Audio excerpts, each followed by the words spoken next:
ঘাটালের প্রসঙ্গ আসতে না আসতেই রাজ্যপাল সরাসরি বললেন যে আমি আর পড়বো না, তারপর সেটাকে লে করে দিলেন। প্রথমে মুখ্যমন্ত্রী এসে বললেন কেন পড়বেন না, উনি দেখিয়ে দিলেন যে আমি এটার জন্য পড়ব না।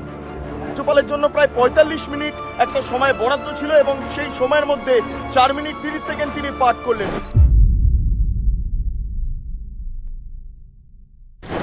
নমস্কার, আপনারা দেখছেন বেঙ্গল লিবার্টি, আমি বিট্টু রায়চৌধুরী। এই মুহূর্তে গুরুত্বপূর্ণ বিষয় হলো রাজ্যপাল সম্পূর্ণ বাজেট যে ভাষণ রয়েছে সেটা তিনি পাঠ করলেন না। তার জন্য ৪৫ মিনিট সময়সীমা বরাদ্দ ছিল, কিন্তু দেখা গেল প্রায় ৩-৪ পাতা পরপরই যখন ঘাটাল প্রসঙ্গ উত্থাপিত হলো বাজেট ভাষণের মধ্যে, সেই সময় রাজ্যপাল সরাসরি বললেন আমি আর পড়ব না, তারপর লে করে দিলেন সামগ্রিকভাবে বাজেট ভাষণটা। এবং সেখানে মুখ্যমন্ত্রী জিজ্ঞেস করছিলেন কেন পড়বেন না, কিন্তু সেক্ষেত্রে রাজ্যপাল সিভি আনন্দ বোস কোনো কথা বললেন না। তার পাশাপাশি স্পিকার বিষয়টা বেগতিক দেখে জাতীয় সঙ্গীত দিয়ে আপাতত রাজ্যপালের যে বাজেট ভাষণ সেটা শেষ করলেন।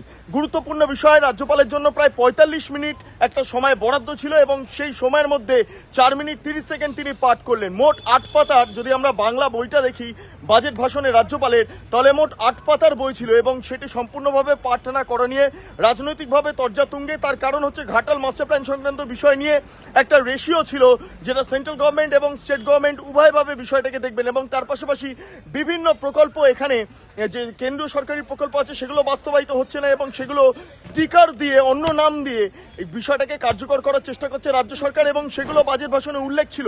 সেই কারণের জন্য এই পরিস্থিতি আমরা চাক্ষুষ করতে পারছি। রাজ্যপাল যখন দেখলেন যে গোটা বিষয়টাকে একটা অন্যভাবে তৈরি করার চেষ্টা করা হচ্ছে, বস্তুত বলে রাখা ভালো যে পরিষদীয় দপ্তরের তরফে, অর্থাৎ আমরা যদি বিধানসভা দেখি সেখানে পরিষদীয় মন্ত্রী শোভনদেব চট্টোপাধ্যায় এবং সেই পরিষদীয় দপ্তর থেকে রাজ্যপালের কাছে নির্দিষ্টভাবে ভাষণটা যায় এবং রাজ্যপাল সামগ্রিকভাবে ভাষণটা পড়ে দেখেন। কিন্তু সেক্ষেত্রে দাঁড়িয়ে কোনো চেঞ্জেস থাকলে তিনি পাঠাতে পারেন, সেটা তিনি পাঠাননি।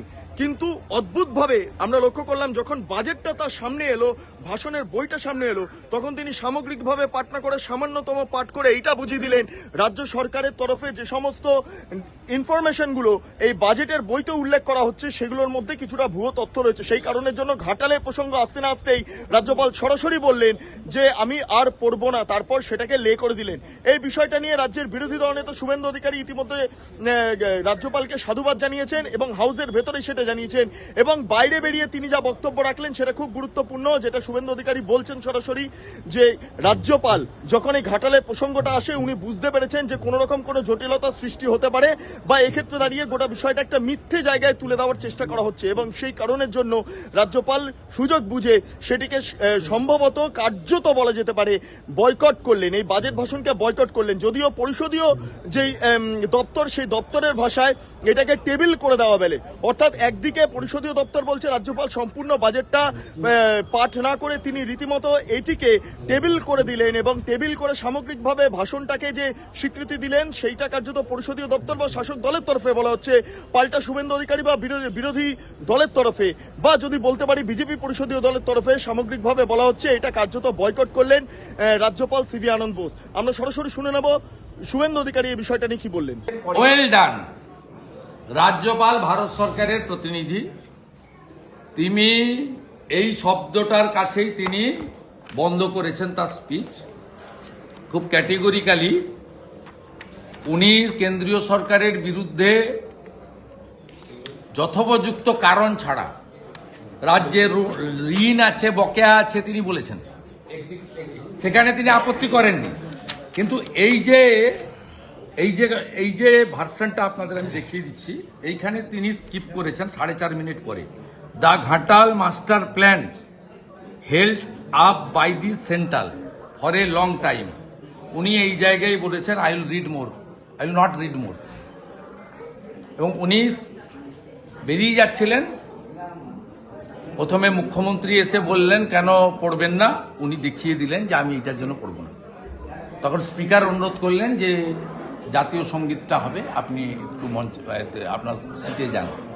উনি প্রোটোকল মেনে জাতীয় সঙ্গীত সময় উঠে দাঁড়িয়ে আমরা এবং উনি সবাই মিলে রেসপেক্ট দিয়ে তারপরে গেলেন।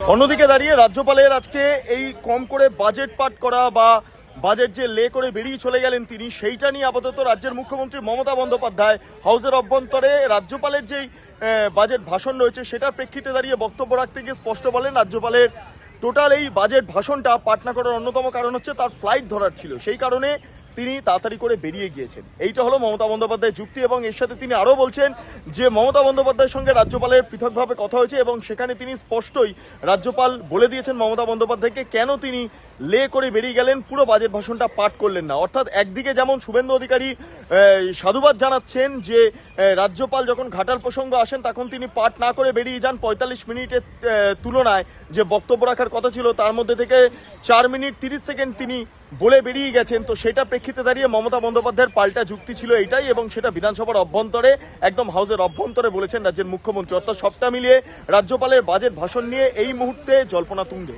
সেন্ট্রাল গভর্নমেন্ট 50-50 রেশিওতে ইরিগেশন প্রজেক্ট করতে বলেছিল, জমি অধিগ্রহণের পরে স্কিম পাঠাতে বলেছিল।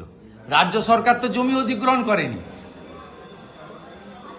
রাজ্য সরকার জমি অধিগ্রহণ করেনি, এবং রাজ্যপালের কাছে কোনো ধরনের ডকুমেন্ট না থাকার জন্য তিনি এটা পড়বেন কেন? যা লিখে দেবেন তাই পড়বেন না। এই বিষয়টা নিয়ে আগেও একটা জল্পনা ছিল, প্রতিবার আমরা দেখেছি সিবি আনন্দ বোস সহ, এর আগে যদি আমরা জগদীপ ধনকরের সময় দেখি তখনও দেখতে পেয়েছি আমরা যে এই বিধানসভা অর্থাৎ এই সপ্তদশ বিধানসভা চলাকালীন প্রায় 2021 এই সময়টাতে যখন জগদীপ ধনকর এই বাজেট ভাষণ পেশ করতে আসছিলেন বা পাঠ করতে আসছিলেন, সেই সময় অনেক ঝামেলা হয়েছিল, অনেক সমস্যা তৈরি হয়েছিল, এবং শাসক বিরোধী উভয়ের মধ্যে রাজ্যপালকে ঘিরে রেখে রীতিমতো বাজেট পড়তে হবে না, এমন একটা ডামাডোল জটিল পরিস্থিতি তৈরি হয়েছিল যা বিধানসভার ইতিহাসে একটা নজিরবিহীন ঘটনা। এবং সেই রেশ কাটতে না কাটতে বিধানসভার এটা ভোট অন অ্যাকাউন্ট বাজেট, প্রায় বলা যেতে পারে সপ্তদশ বিধানসভার এটা শেষ অধিবেশন, এবং সেই অধিবেশনে রাজ্যপাল সিভি আনন্দ বোসের যে ভূমিকা আমরা চাক্ষুষ করলাম সেইটা নিয়ে রাজনৈতিক মহলে নানা জল্পনা ইতিমধ্যে দানা বাঁধতে শুরু করেছে। আপনারা এতক্ষণ ধরে দেখছিলেন বেঙ্গল লিবার্টি। চ্যানেলটি ভালো লাগলে অবশ্যই লাইক করুন, সাবস্ক্রাইব করুন, শেয়ার করুন, বেল আইকন ক্লিক করুন, www.bengalliberty.com, সেখানে ক্লিক করুন। সমস্ত খবর আপনাদের জন্য সাজানো রয়েছে। স্বাধীন, কাঁচিন এবং গেরিলা সাংবাদিকতার পাশে দাঁড়ান। অসংখ্য ধন্যবাদ।